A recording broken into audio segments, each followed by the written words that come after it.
What's best about Pokemon Legends Arceus, and the reason this was my favorite Pokemon game since at least Heart Gold and Soul Silver, are the many quality of life improvements. Like for instance, now instead of your Pokemon evolving automatically, you instead can choose to evolve them from the menu. This was likely implemented because the game wants you to play with more than 6 Pokemon and be evolving them frequently, so having them evolve automatically would really slow down the pace of the game. You still gotta watch this unskippable cutscene with very questionable lighting, but hey, it's up to you now, it's your choice. The menus are also where you can change the name of your Pokemon. Again, in the old days, you'd catch a Pokemon and have to wait a bit and then name it on the spot. The way Pokemon used to work wasn't bad, but this just feels so much smoother. It's a lot quicker and snappier, and you don't have to go to some hack in the middle of nowhere. And on a similar note, the move tutors are gone. You can literally just change moves on the fly. Like, how is this not talked about more? This is great. In the old games, even as far back as Sword and Shield, I think, you'd have to go to specific people to do so. It's such a pain. There's stuff like being able to get your Pokemon from storage without having to go all the way back, as I mentioned earlier, but there's also side quests where someone asks for a Pokemon, you can choose it from the box right then and there. These may seem like normal gaming conventions, but for a franchise like Pokemon that's super ancient, it's really great. And overall, you can mass release Pokemon when you're at your pasture and even get rewarded for it with Grit Rocks. There's even a search function. You can't just search a word for some reason, you have to choose letter by letter, and it doesn't even take you to where the Pokemon is. It kind of just grays out the rest of them. So it's kind of annoying, but you know what? It's still a step forward. I do think some of the changes aren't really that big of a deal, but it speaks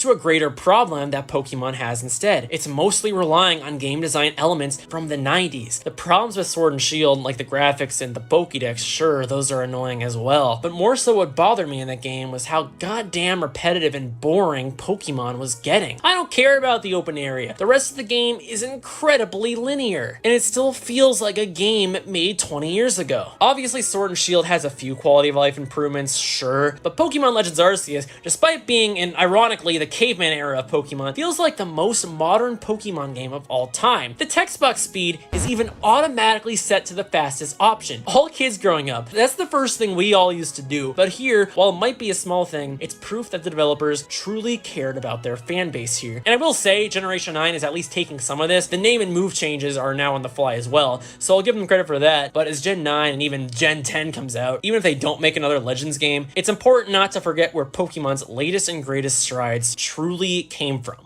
It was Pokemon Channel. Another huge quality of life improvement comes in the upgraded effort level system. Now, this system in the old games is super complicated, so I'm gonna sit you down, let's talk about it. Just kidding, I have no clue how it works either. I've never been a competitive player, so it never mattered to me, but basically, effort levels are a whole in-depth method of raising your stats that required Pokemon breeding and natures and stuff. It was really something designed for the absolute hardcore players, and not something they ever really explained or designed the game in mind with. Legends Arceus, they made the system and effort level manipulation a bit more simple, but doable with none other than the Grit Rocks you find from defeating Pokemon and releasing them from your pasture. There are 4 tiers of grits to get your stats up to 10. I don't know how the old competitive scene feels about this, probably mad, but as a casual longtime fan of Pokemon, I appreciated having this dumbed down for me. It also provides the player a more serviceable way to spend time and nurture the creatures you catch along the way. There are also the mints that you could farm that change the nature of your Pokemon. By far, my favorite quality of life change stems from the fact that this is the first Pokemon game I have ever played where getting all the Pokemon is doable in the base game. For one, there's only one version. I felt like the 2-version scheme was outdated in the franchise for the longest time now. It was time for it to go. Brilliant Diamond and Shining Pearl literally were the same build of the same game. Each copy just had like a code that slightly changed things. And Sword and Shield, before the DLC at least, really had no reason to be 2 games. Like, oh, 2 gym leaders are different. Here's another $60, Game Freak. Unironically, there are people who say that, I don't get it. So the fact that this game didn't gatekeep Pokemon behind basically a paywall or having friends was a huge deal to me. And Pokemon that usually needed to be traded to evolve to their final form now have items in game that work as their evolution method. Because I hated as a kid playing Ruby and Sapphire and just going into Victory Road with my Graveler and Machoke because I had no friends who played video games as a kid